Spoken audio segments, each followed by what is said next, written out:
Olá, nós vamos continuar o assunto da Páscoa que estávamos falando ontem.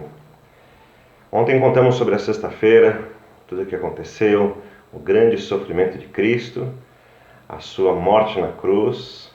E agora vamos falar do sábado. O sábado para os judeus começa às 18 horas da sexta-feira para a gente. Isso significa que logo depois que José de Arimateia colocou o corpo de Jesus no sepulcro, eles foram embora para o Shabá. O Shabá é o sábado judaico, em que a lei diz que eles não podem trabalhar, nem fazer nenhuma atividade. Por isso eles correram para colocar o corpo de Jesus, deixá-lo ali, já sepultado, porque senão eles não poderiam fazer isso no sábado e teriam que esperar o domingo. Então eles rapidamente conseguiram a liberação do corpo por Pilatos, e aí colocaram no sepulcro, e depois foram cumprir o Shabá. Acontece que o Shabá, então, é esse dia especial para passar em família, para não fazer nenhuma atividade, para não haver nenhum trabalho. Então, esse é um dia em que eles ficaram completamente desiludidos.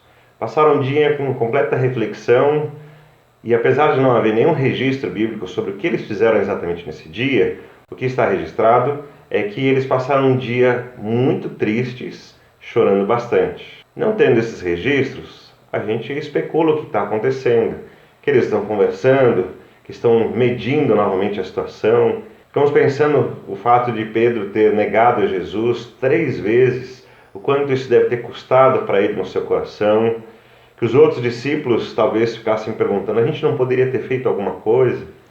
E ficaram perguntando, o que vão fazer agora? Então, o que vai acontecer da gente? O que vai acontecer de tudo que a gente viveu? Acabou aqui? Nós celebramos esses 3 dias como uma sequência de fatos já realizados, mas os discípulos estão vivendo aqueles dias um de cada vez. E eles, apesar de terem ouvido que Jesus ressuscitaria, eles não têm certeza se isso vai acontecer. A fé deles estava sendo provada naquele momento. E é mais ou menos isso que acontece conosco todos os dias. A gente não sabe o dia de amanhã, apesar de termos as promessas de Cristo. Cristo já tinha falado com eles várias vezes.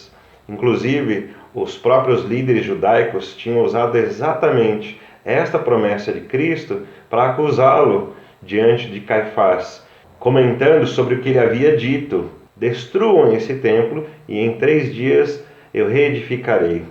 Os próprios líderes judaicos estavam preocupados de que isso pudesse acontecer. Então, eles pediram um reforço da guarda para que ficasse no sepulcro, evitando que alguém roubasse o corpo e falasse então que Jesus ressuscitou. Essa é a jogada que eles vão fazer. Por isso Pilatos reforça essa guarda e o sepulcro fica muito bem cuidado, com a pedra selada e os guardas ali tomando conta da situação. Os discípulos então estão sem saber o que fazer, não estão crendo na promessa, estão sentindo muita tristeza. É isso que acontece conosco muitas vezes. Nós sentimos que as promessas foram ditas, mas nós não sentimos que elas vão acontecer. Nós cremos que Jesus tinha poder para todas essas coisas, como os discípulos perceberam, viram no seu dia a dia, curou pessoas, controlou a natureza, levantou mortos. Jesus fez muitos sinais para que todos crescem nas suas palavras, mas mesmo assim eles não conseguiam crer na hora da adversidade. Se isso acontece com você e comigo, isso é bem normal, que na hora da adversidade a gente precisa exercer a fé, e isso é bem difícil. Mas o que Jesus mostrou é que ele está acima até mesmo da morte. Quando ele disse que isso aconteceria, é para que eles ficassem em paz, consolados, apenas aguardando. E é isso que acontece muitas vezes na nossa vida. É para a gente ficar em paz, aguardando, tendo certeza que Jesus está no controle de todas as coisas, sabendo que as promessas de Jesus serão cumpridas, sabendo que Deus escreveu a história durante todo esse tempo e não é agora que ele vai perder o controle de tudo isso. É para a gente lembrar que esse Jesus que morre na cruz não morreu porque as circunstâncias foram maiores que ele. Morreu porque veio dar graça e vida para nós. Veio para estabelecer essa nova aliança. Era isso que eles deveriam confiar, mas não estavam conseguindo.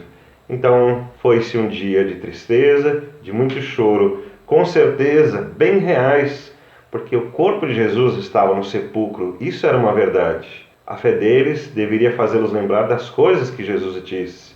Eles deveriam crer E isso deveria fazer com que o coração deles estivesse cheio de paz e esperança. É assim que deve acontecer com a sua vida.